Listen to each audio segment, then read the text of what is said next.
Kyoken Modinger, Bab 1, Kepala Naga. 1. Pangat cengar-cengir menghampiri aku yang lagi asyik makan nasi pecel di kantin sekolah yang sepi di jam istirahat kedua. Perpaduan antara sambal kacang, kering tempe, dan bakwan terasa begitu enak di lidahku. Ngapain kamu senyum-senyum sendiri, Nat? Kesurupan. Aku mengomentari Pangat yang tiba-tiba sudah duduk di depanku. Kiki, Pangat hanya membalasku dengan tertawa tipis. Aku jadi curiga kalau Pangat sedang seperti ini. Biasanya kalau dia cengar-cengir gak jelas, dia abis ngerjain orang. Dan bisa jadi yang dikerjain itu aku. Abis ngerjain orang. Awas ya kalau ngerjain aku.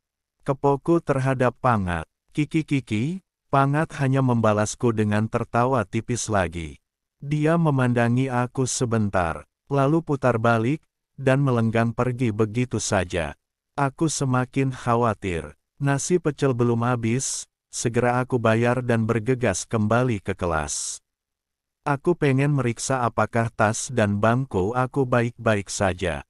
Kalau kamu sudah kenal siapa itu si Pangat, pasti kamu juga bakalan ngelakuin hal yang sama. Terakhir kali dia seperti ini, hasilnya adalah tasku ditali mati oleh Pangat jadi satu sama tas milik Tina.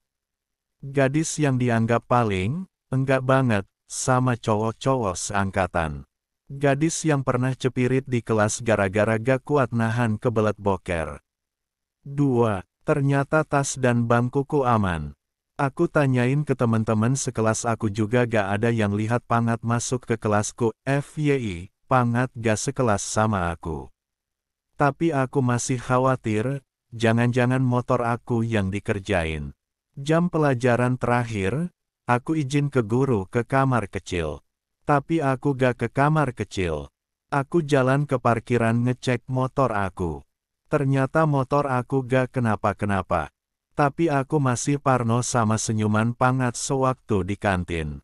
Aku jalan menuju kembali ke kelas dengan pikiran yang melayang-layang memikirkan maksud tersirat dari senyuman jijai si Pangat.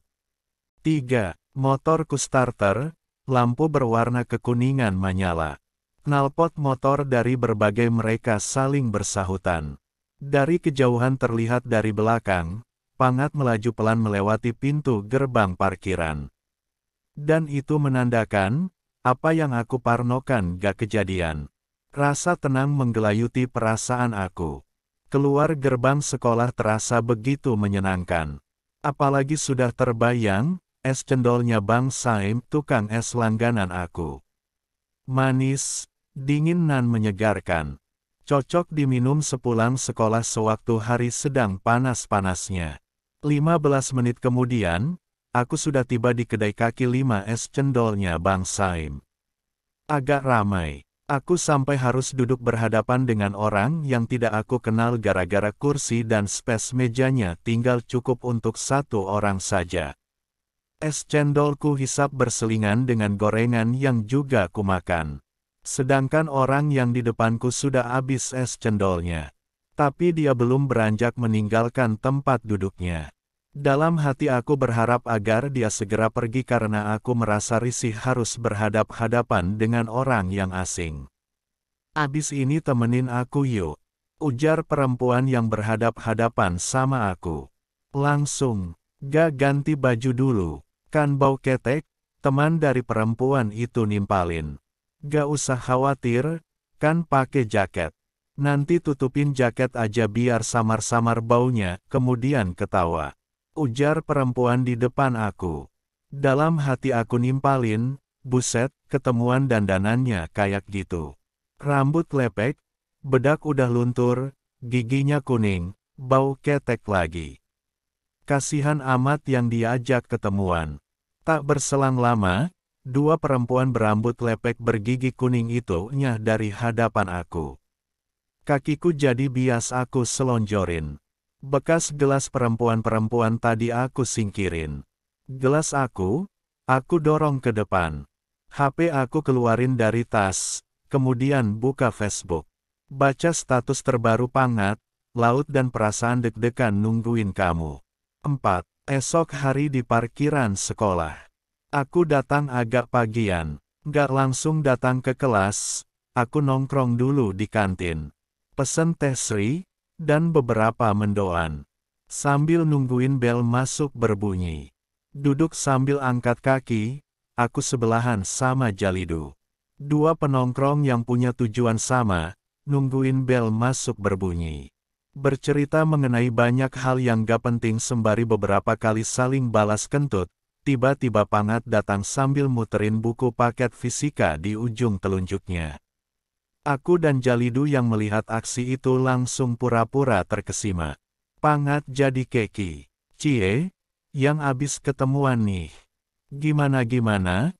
Traktir dong. Kan lagi seneng? Aku menggoda Pangat. Pangat menghela nafas panjang. Kemudian berujar, kampret, aku dan Jalidu kompak berhenti mengunyah mendoan dan saling lihat-lihatan. Kemarin aku ketemuan sama cewek. Kenal lewat Facebook. Di foto profil cantik banget. Tapi pas ketemuan, harapan gak sesuai kenyataan. Wajahnya kumal, keteknya bau, giginya kuning. Udah mirip kepala naga di kelenteng tahu nggak? Lanjut Pangat. Dengar ciri-ciri yang disebutkan oleh Pangat, aku jadi teringat dengan perempuan yang duduk berhadapan sama aku di warung es cendolnya Bang Saim. Pakai jaket ungu, sepatu pink, dan jam tangan warna hijau. Hah, lo kok kamu bias tahu? Pangat heran. Aku diam sejenak mengumpulkan semua energi dan memusatkannya ke perut, lalu tertawa dengan keras. Bewahahahaha, Pangat benar-benar keki pagi itu. Dan aku benar-benar gak menyangka. Seorang, Pangat, bisa ketipu sama foto profil.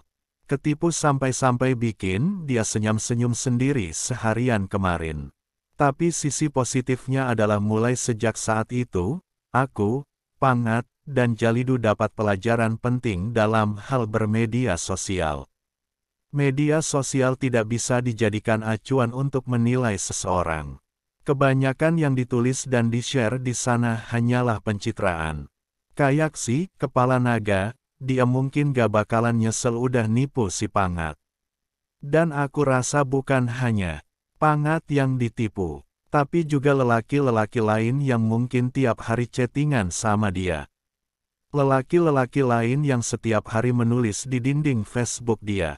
Lelaki-lelaki lain yang tiap hari semsan sama dia. Semua, dia mungkin gak merasa bersalah udah nipu banyak orang. Itulah bahayanya, media sosial. Yang baik bisa nampak buruk, yang buruk bisa nampak baik. Bel masuk berbunyi. Aku bergegas membayar secangkir teh Sri, dan 3 biji mendoan.